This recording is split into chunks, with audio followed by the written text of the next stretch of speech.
बहुत पुरानी बात है। दक्षिण भारत में एक राजा राज्य करता था। राजा का राज्य समुद्र के किनारे था। राजा को भोजन के साथ मछलियां खाने का बहुत शौक था। बिना मछलियों के राजा का भोजन अधूरा रहता था। एक बार की बात है, राजा के राज्य में बहुत तेज तूफान आया, जिसके कारण कोई भी मछुआरा मछली पकड़ने के लिए समुद्र में नहीं जा सका। उस दिन राजा को भोजन में मछलियां नहीं मिली, जिससे राजा बहुत उदास हो गया। राजा ने जब अपने मंत्रियों से इस बारे में पूछा तो उन्होंने बतलाया कि इतने तेज तूफान में समुद्र में मछली पकड़ने जाना अपनी जान पर खेलने के समान है, इसलिए कोई भी मछुआरा समुद्र नहीं जा रहा है। राजा ने घोषणा करवाई कि जो भी समुद्र से ताजी मछलियां लाएगा उसे मुंह मांगा इनाम दिया जाएगा। राजा की घोषणा सुनकर मछुआरों के मन में लालच तो आया, किंतु कोई भी मछुआरा अपनी जान जोखिम में डालने के लिए तैयार नहीं हुआ। उसी राज्य में एक बहुत ही गरीब मछुआरा रहता था। उसे जब राजा की इस घोषणा का पता चला तो अपनी दरिद्रता दूर करने के लिए वह अपनी जान की परवाह किए बगैर समुद्र में चला गया। समुद्र में उसने जाल फेंका, जिसमें कई बड़ी बड़ी मछलियां फंस गई। मछुआरा मछलियां लेकर राजा के महल पहुंच, किंतु राजा के सैनिकों ने उसे महल में नहीं घुसने दिया।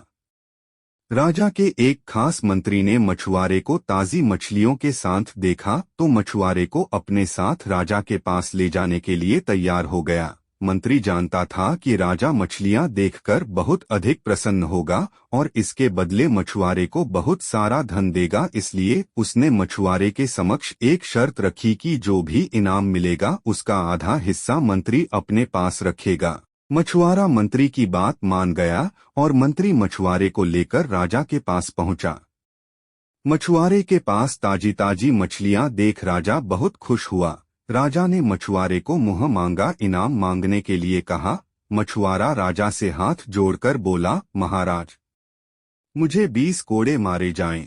मछुआरे की बात सुनकर राजा को बड़ा आश्चर्य हुआ और उसने फिर से मछुआरे से कुछ मांगने के लिए कहा, किंतु मछुआरे ने फिर 20 कोड़े खाने का इनाम मांगा। राजा ने अपने सैनिकों को बुलाया और मछुआरे को 20 कोड़े मारने का आदेश दिया।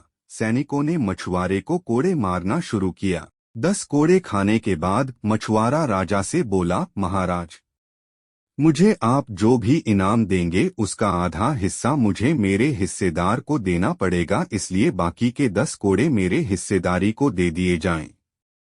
मछुआरे की बात सुनकर राजा को फिर आश्चर्य हुआ और राजा ने उसके हिस्सेदार का नाम पूछा। मछुआरा मंत्री की तरफ इशारा करते हुए बोला, महाराज, यही मेरे हिस्सेदार हैं।